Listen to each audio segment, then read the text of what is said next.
नमस्कार दोस्तों, मैं आनंद वर्मा अपने चैनल मनोरंजन एंड मसाला में आपका स्वागत करता हूं। दोस्तों, मैं आपको एक ऐसी बॉलीवुड एक्ट्रेस के बारे में बताना जा रहा हूं जिसको लोगों ने अपने फ़ायदे के लिए इस्तेमाल किया और बाद में छोड़ दिया। जी हाँ, इससे पहले जिन लोगों ने मेरे चैनल को सब्सक्राइब नहीं किया, प्लीज़ सब्सक्राइब कर लें, साथ ही बेल आइकन के निशान को दबा दें।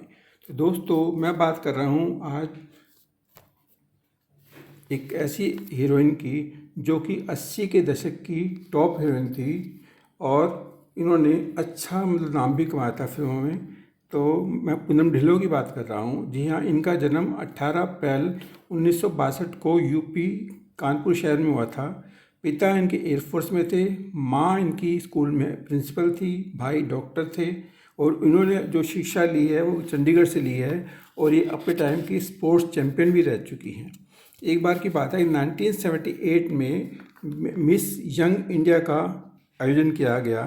उस दौरान पेपर में भी आया और पेपर से ही पूनम ढिल्लों ने पढ़ा कि ये कंपटीशन होना है, लेकिन इस कंपटीशन में भाग लेने के लिए उन्होंने परिवार से अनुमति नहीं मांगी और वो डायरेक्ट ही उसमें फार्म उन्होंने भर दिया और फार्म भरने के बाद वो उस कंपटीशन में गई भी और साथ विजेता भी बन गई। ये बात तब की है जब यश चोपड़ा को एक नए चेहरे की तलाश थी, तो वो नए चेहरे को तलाश कर रहे थे और इसी बीच उनको ये पूनम ढिल्लों मिल गई। तो उनको चंडीगढ़ आना पड़ा उनकी फैमिली से बातचीत करने के लिए और मनाने के लिए कि वो एक फिल्म में जो बना रहे हैं उसमें इसको हीरोइन लेना चाहते हैं। तो उसकी फैमिली मान गई। हालांकि वो डॉक्टरी की पढ़ाई कर रही थी उस वक्त पूनम ढिल्लों, और फिर वो फिल्म के लिए बॉम्बे आकर उन्होंने शूट की फिल्म त्रिशूल फिल्म उन्होंने में भाग लिया। इसमें अमिताभ बच्चन, शशि कपूर, हेमा मालिनी, संजीव कुमार थे और इस संजीव कुमार की बेटी का रोल उन्होंने इसमें निभाया था। उनकी एक्टिंग की फिर बहुत तारीफ हुई थी इस फिल्म में और उसमें एक सीन था जिसमें शशि कपूर ने पूनम ढिल्लों को थप्पड़ मारा था, लेकिन इसके रिटेक काफ़ी हो गए थे। तो एक बार फिर शशि कपूर ने बहुत ज़ोर से थप्पड़ मारा पूनम ढिल्लों को। पूनम ढिल्लों को बुरा भी लगा इस बात का, लेकिन फिर बाद में उन्होंने इसकी माफ़ी मांगी है। उसके बाद उनकी फ़िल्म आई है, वो फिल्म नूरी, जो इनकी फारूक शेख के साथ आई थी, वो भी काफ़ी हिट रही थी। फिर काला पत्थर, बीवी वो बीवी, कर्ज, मैं और मेरा हाथी, और इसमें और सोनी मेवाल एक फ़िल्म आई थी 1980 के दशक में, वो भी फिल्म बहुत हिट रही थी और उसमें भी इनका रोल जो है की तारीफ़ की गई थी। उसके बाद एक ऐसा भी हुआ था क्योंकि इनका बॉम्बे में कोई रहने के लिए जगह नहीं थी, तो इनको यश चोपड़ा के घर में ही रहना पड़ता था और ये लगभग दोनों साथ जाते थे ससुर फंक्शनों में। तो इनका जो नाम उछाला गया था, यश चोपड़ा के साथ भी उछाला गया था कि इनके आपस में संबंध है। उसके बाद जब इसको पूनम ढिल्लों को इस बात का पता लगा तो उन्होंने इसका घर छोड़ दिया यश चोपड़ा का।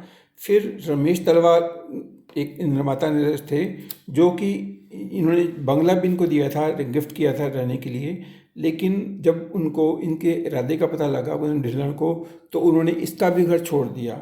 फिर एक निर्माता दूसरे आए जिनका नाम था राज सिप्पी।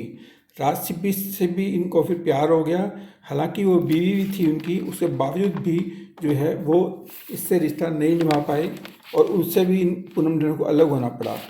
फिर आता है अशोक ठाकरे, एक निर्माता जो कि इनको एक गुलाब का फूल रोज़ भेजते थे इनके घर पर। तो साल 1988 में फिर इनकी शादी हो गई राज ठाकरे से और इनके 2 बच्चे हुए, एक बेटा एक बेटी। इसके बाद अशोक ठाकरे क्योंकि निर्माता निर्देशक थे, इसलिए इनके पास टाइम नहीं था पूनम ढिल्लों को देने के लिए और ऐसा उसको फील होता था कि अब इनका रिलेशन किसी और हीरोइन से हो चुका है अशोक ठाकरे का।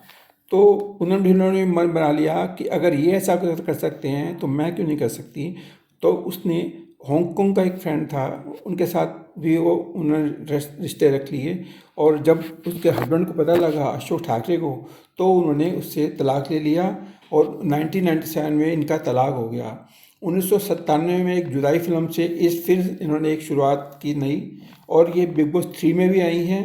इनकी लोकप्रियता कभी भी कम नहीं हुई और इन्होंने 2004 में बीजेपी को ज्वाइन किया था और जो वैनिटी वैन आज के टाइम में इस्तेमाल ही जाती है मेकअप आर्टिस्ट के लिए, वो उसमें इनकी देन है, क्योंकि इन्होंने ही वैनिटी वैन को बनाने का एक सलाह दी थी, और ये आज वैनिटी वैन इन्हीं की चलती हैं, और ये क्या सामाजिक कार्यकर्ता भी हैं। आपको वीडियो कैसी लगी आप इस बारे में जरूर बताइए। मेरी वीडियो को लाइक कीजिए, शेयर कीजिए।